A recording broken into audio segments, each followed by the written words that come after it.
우리가 보통 1년을 12달 이렇게 지나면서 또 사계절이 있는 것처럼 그리스도인들은 교회력에 따라서 매번 반복되는 절기를 기억하며 그 절기에 따라서 신앙생활을 이어가게 됩니다. 우리나라는 다행히 사계절이 있어서 겨울 그리고 봄, 여름, 이런 가을 이런 그 계절의 변화에 따라서 우리에게는 또 많은 절기들이 있습니다. 그런데 교회의 절기에 대해서는 우리가 늘상 생각하지 않아요. 제가 어제 그 공연장 내에서 수녀님하고 얘기를 하다가 수녀님이 기독교는 절기를 어떻게 지내냐고 해서 제가 조금 많은 생각을 했습니다. 왜냐하면 기독교도 절기를 지내요라고 자신 있게 말할 만큼 한국의 교회들은 별로 절기를 중요하게 생각하지 않습니다.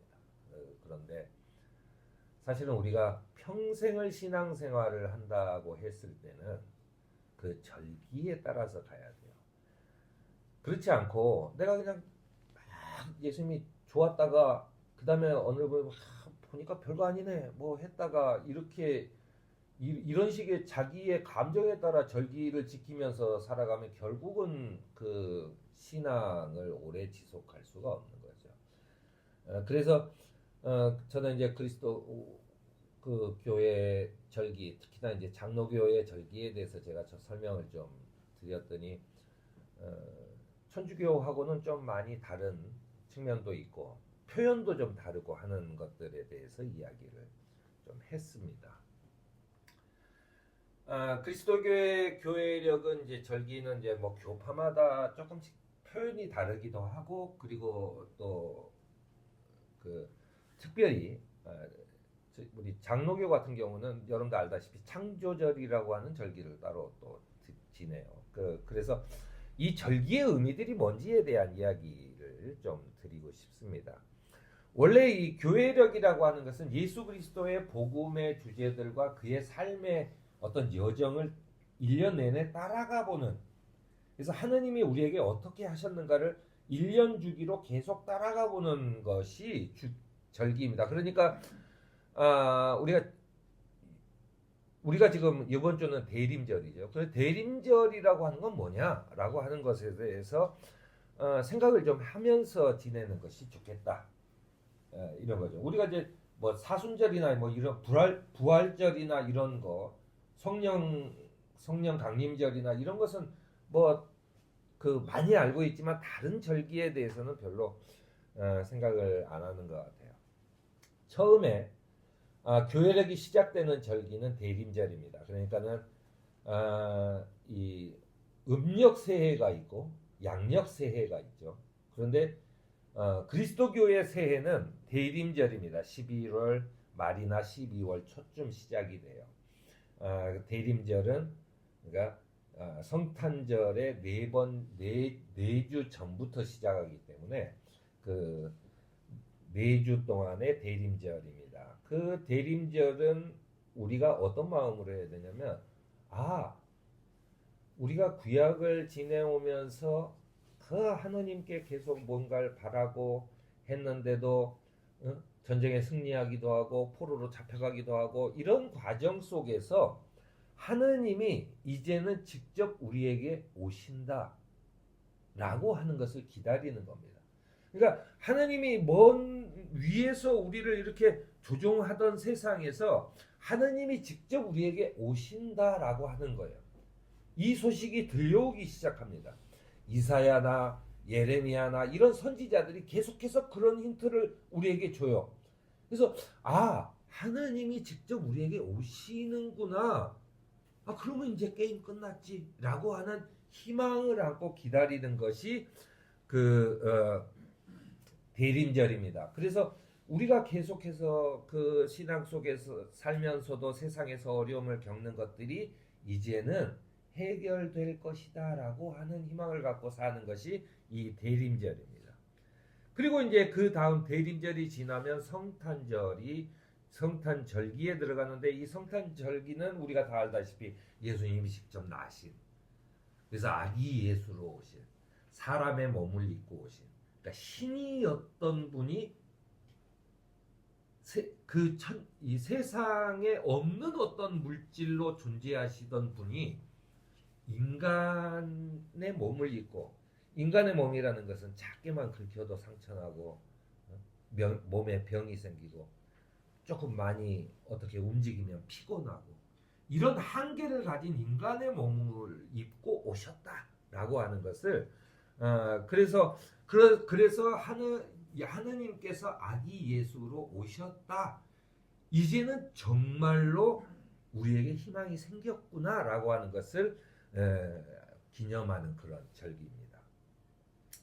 1월 초에 보통 시작되는 주연절이 있습니다. 주연절에 대해서는 여러분들이 조금 생소하실 건데, 뭐 우리는 늘상 주현절은 주님께서 나타나셨다라고 하는 그 절기가 주현절이에요.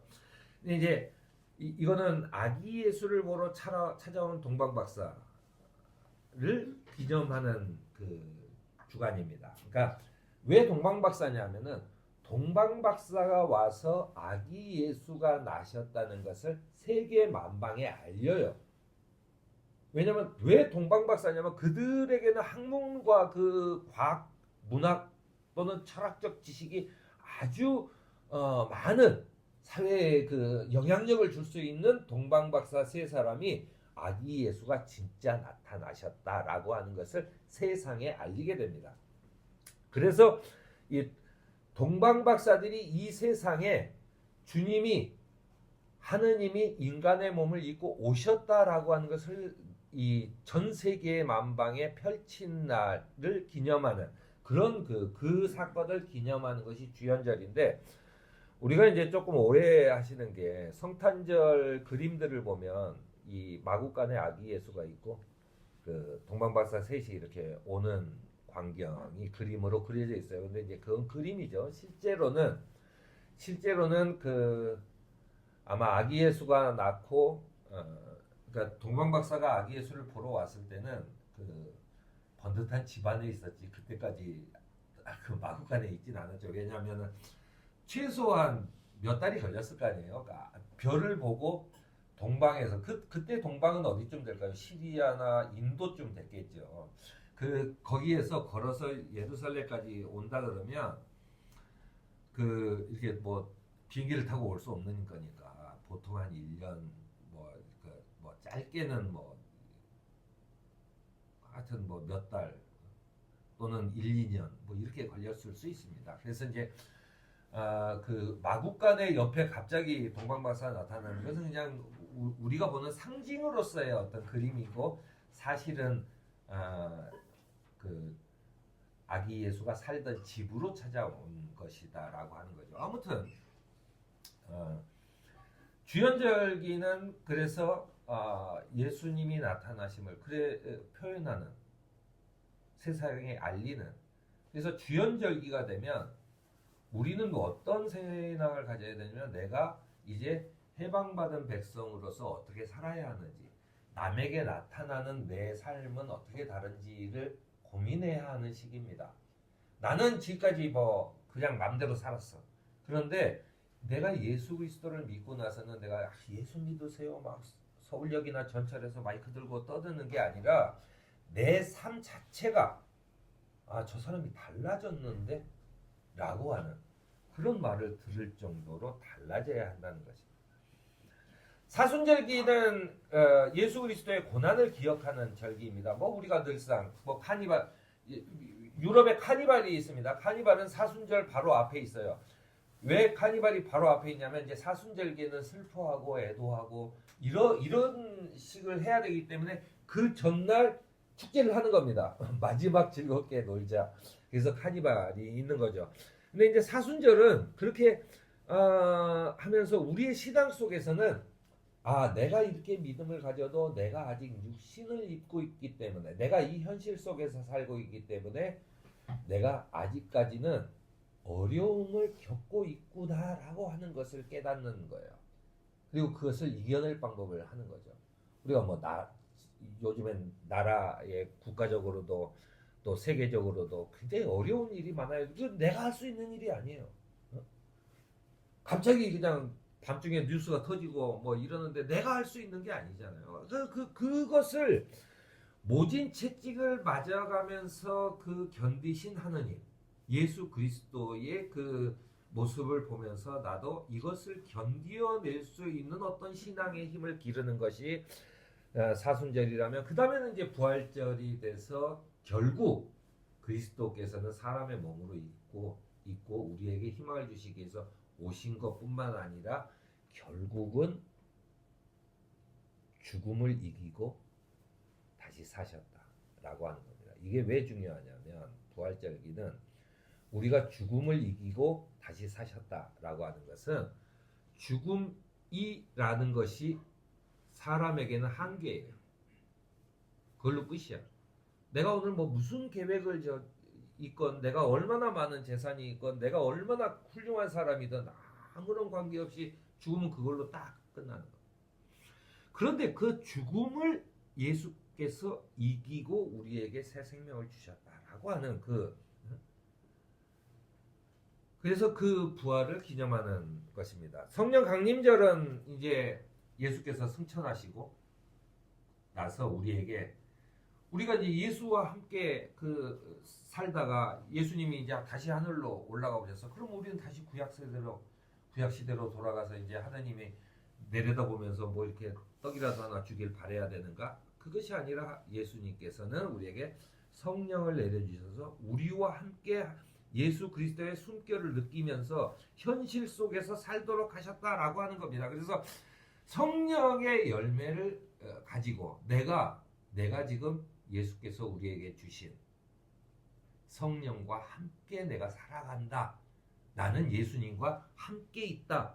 나는 하느님과 함께 있다라고 하는 것을 다시 한번 기억하는 절기입니다. 특히나 이제 우리 그 다음에는 그 창조절을 우리 교회는 지키는데요. 창조절은 그 하나님께서 우리에게 주신 이 인간 세상이라는 게 엄청나게 질곡과 그리고 고통과 이 고난의 연속이지만, 그래도 우리에게 주신 그 수많은 먹거리와 자연 환경과 이런 것들이 있습니다. 그것에 대한 책임을 우리한테 주셨어요.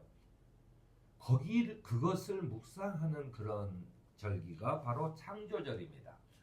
우리가 이제 전체적으로 보면 예수 그리스도를 기다리는 대림절부터 그 부활절까지는 예수님의 계절이에요. 예수님의 계절이고, 그 다음에 성령 강림절기는 성령님의 계절입니다. 그리고 창조절은 하느님의 계절이에요. 그래서 1년이 성부, 성자, 성령이라고 하는 세 계절로 이렇게 돌아가고 있다라고 하는 얘기입니다. 그래서 이 절기에 대한 생각을 하면서 우리가 한 해를 보내는, 또 한 해를 마감했지만 이제 새해에는 그런 마음을 가지고 이 절기를 지내면 좋겠다라고 생각이 듭니다. 주님께서 우리에게 한 해를 주시고 절기를 통해 믿음의 자녀로 또 한 해를 살게 하심을 감사하는 저와 여러분이 되기를 바랍니다. 아멘.